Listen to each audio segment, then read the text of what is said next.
Friends and family, welcome to another episode of Uncomfortable Conversations with a Married Woman. In this episode, I'm going to tell you about myself. I think that will help for you to understand my perspective of marriage and, why I think the way that I think. I think for every human being, in any situation, it is good to understand where they come from and what they bring with them to that situation. So let's talk about me today, okay? Grab yourself a drink and some snacks and come on by.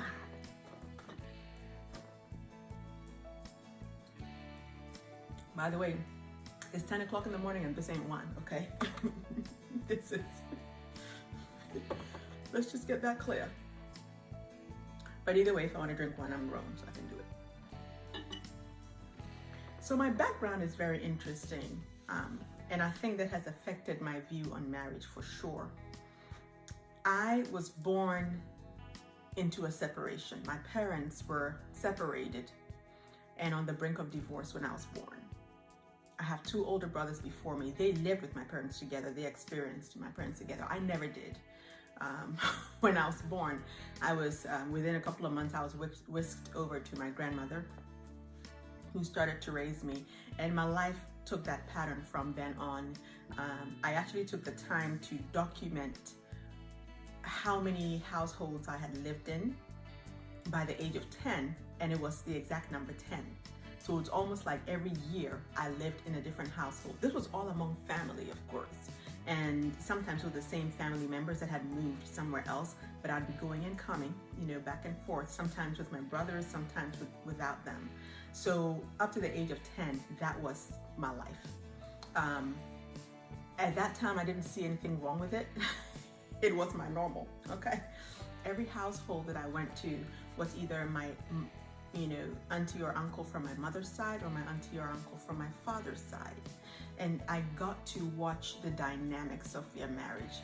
I got to see truly, firsthand what it looks like to be married. And really by the age of 10, in my mind, marriage wasn't something I was ever gonna get into. I'm just saying. Some of the things that I saw were pretty intense. My biological father went through about 4 or 5 marriages in that span of time. And it was very interesting to watch the dynamics from the beginning of the marriage when everything was beautiful and romantic and amazing, and see the deterioration and why it happened till the time of the breaking up and the divorce. For my father's side, some of those divorces got violent, physically violent, and I witnessed them. And for a child under the age of 10 and even a little bit into my teenage years, watching that was traumatic.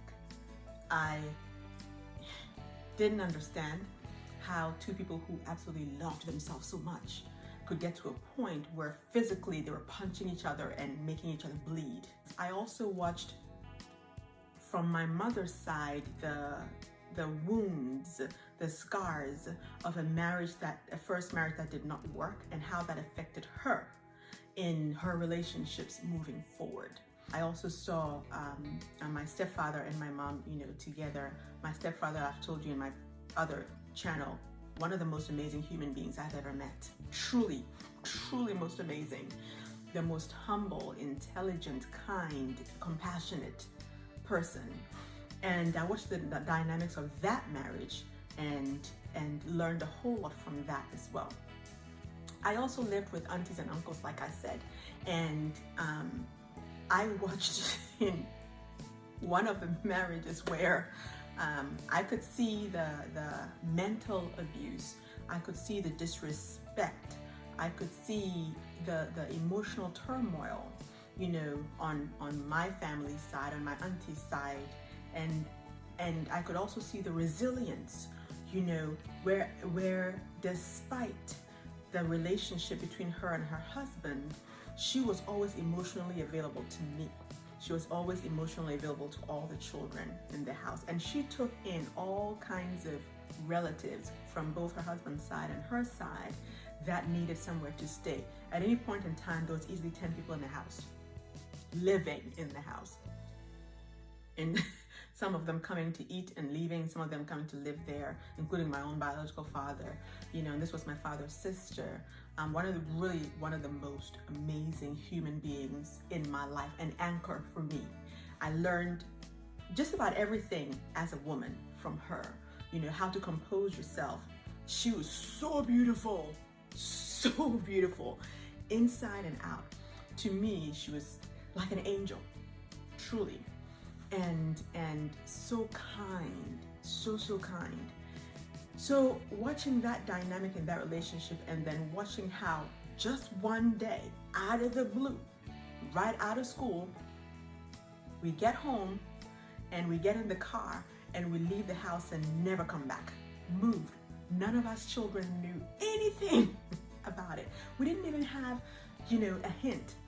We didn't see anything getting packed. I didn't see my clothes getting packed. I didn't see furniture getting packed. I didn't see anything. We got back from school, got in her car, and we were gone. And then a different marriage from my mother's side, watching that and seeing the relationship, which almost antagonistic. Not physical, fighting like I saw in my father's marriages, but emotional, like distance, where yes, we're married, we're partners, but I despise you. That kind of a marriage. I don't know which one's worse, talking to each other disrespectfully and just mean, downright mean, no kindness whatsoever. And I'm thinking to myself, oh my God. And then another marriage, very cordial, but no touching, no feeling, no hug, no kiss, but very cordial, very respectful, and each person knowing their role in the marriage. It's almost like it was a contract. And I fulfill this role and you fulfill that role and we're set. So watching all these marriages in my life, I learned so much about human dynamics, human relationships. That is what I came from. I saw good marriages, I saw bad marriages. What I didn't truly see was love-filled marriages all the way through.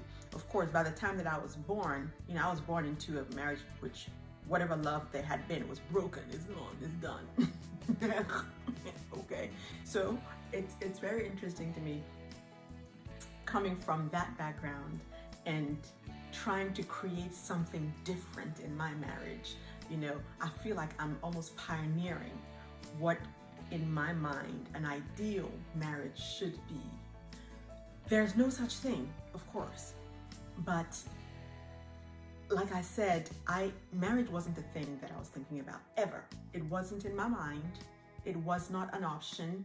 It just wasn't even a thought in my mind. And then it just happened.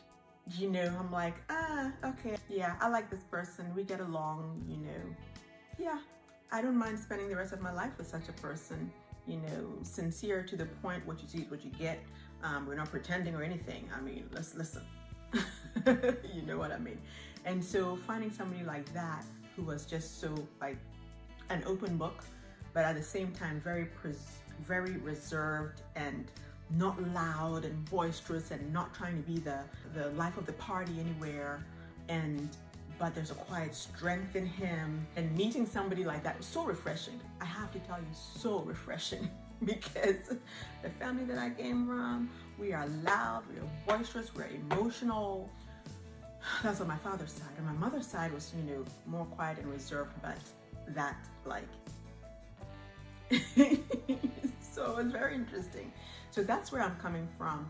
So in the series, as we talk about the different topics, I hope that helps you understand my perspective, and the luggage that I'm coming here with, and the baggage, okay, that everybody brings into their relationship, some kind of baggage.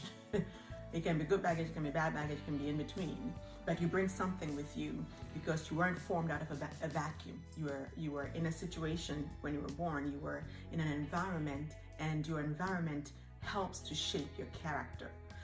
Okay, so that's what I'm talking about when it comes to these discussions that we're going to have. You're going to see my perspective, and now you're going to understand why.